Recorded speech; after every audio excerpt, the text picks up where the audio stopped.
I've flown aircraft which have been military not anymore. The old military aircraft. I've been very fortunate. I had 20 minutes in a Spitfire, and also I've flown a Hawker Hunter, which used to be the jet here in Chile up till 20 years ago.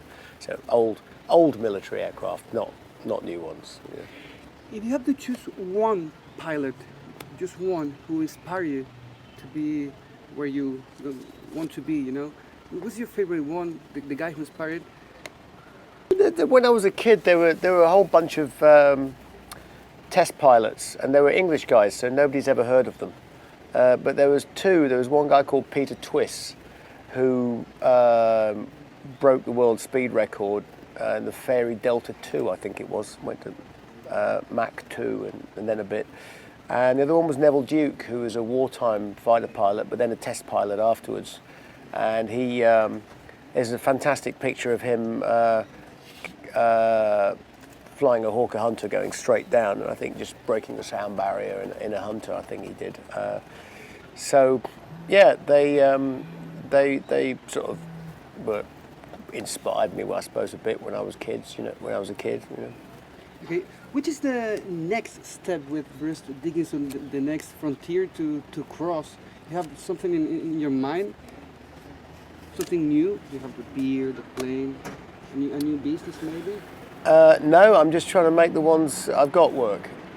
Yeah. I've got enough to be getting on with at the moment. I've got myself and my partner back in England, business partner, we're spinning up about 4 businesses simultaneously.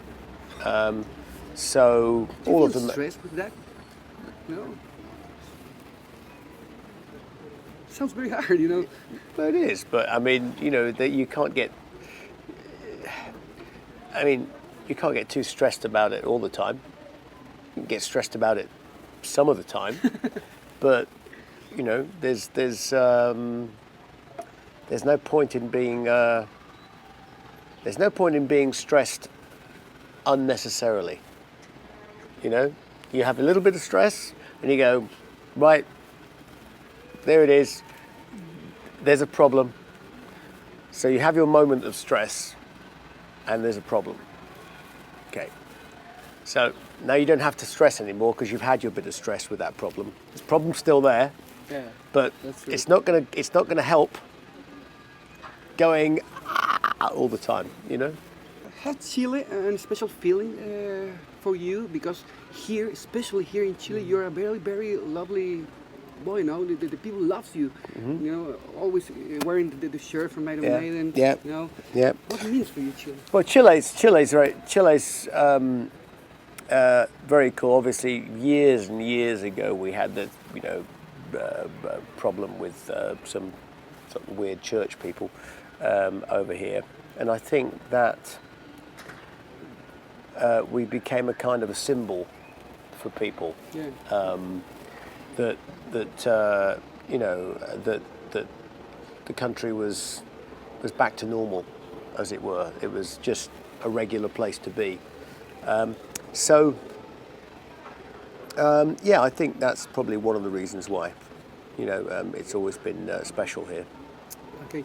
Yeah, well, I'll be at Fidae and I'll be having a little chat about things aviation. So if you're not interested in aviation, don't expect me to talk about rock and roll, because I'll be talking about aeroplanes.